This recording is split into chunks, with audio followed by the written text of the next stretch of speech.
Aujourd'hui dans le monde, il est de plus en plus difficile pour les chrétiens de pratiquer et de vivre leur foi. Dans de nombreux pays, nos frères et sœurs souffrent en raison de leur attachement au Christ.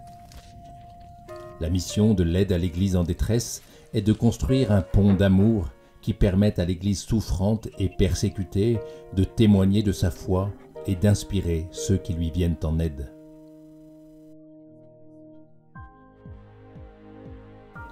Tout a commencé à Noël 1947 lorsqu'un prêtre hollandais, le père Werenfried, touché par la pauvreté matérielle et spirituelle des 14 millions d'Allemands déplacés après la guerre, a appelé à l'aide les catholiques de Belgique et de Hollande.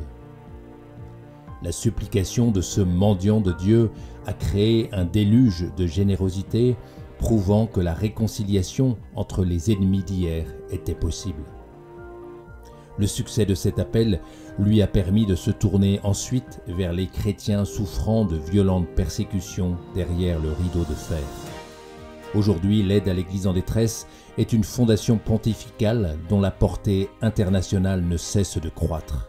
23 bureaux nationaux à travers le monde soutiennent plus de 5000 demandes de projets chaque année dans plus de 145 pays. À travers ces projets, l'AED soutient l'Église dans sa mission de prière et d'action auprès de centaines de millions de personnes, fournissant non seulement une réponse rapide aux besoins urgents, mais aussi un signe de fraternité à nos frères et sœurs dans le Christ qui souffrent. De nos jours, une partie de cette aide est nécessaire, par exemple au Moyen-Orient, où la présence chrétienne est menacée de disparition. La persécution menée par des groupes fondamentalistes a provoqué un exode sans précédent.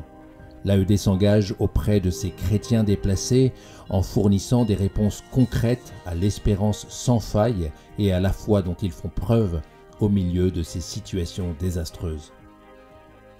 Partout dans le monde, l'AED aide à la construction et à la reconstruction de bâtiments d'église, des maisons de Dieu que nous voulons dignes de la vie sacramentelle et où les communautés catholiques puissent se rassembler pour prier, adorer et grandir dans la foi.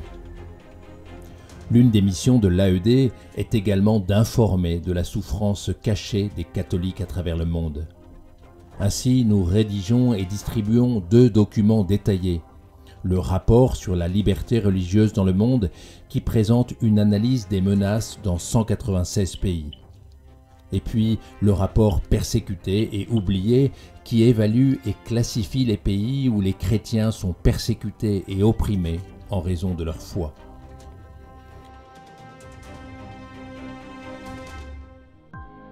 Dans un monde accablé de souffrance, l'un des besoins les plus importants est la prière. L'AED soutient notamment les religieuses contemplatives, leur permettant d'ouvrir, grâce à leur prière pour le monde, une puissante source d'amour de Dieu. Dans les régions particulièrement isolées, les religieuses apostoliques prennent soin de ceux qui font face à des besoins spirituels et matériels. Chaque année, l'AED soutient plus de 12 000 religieuses, les aidant à accomplir leur vocation. L'AED soutient aussi les prêtres qui gardent la foi vivante dans leur communauté, mais qui vivent dans la pauvreté.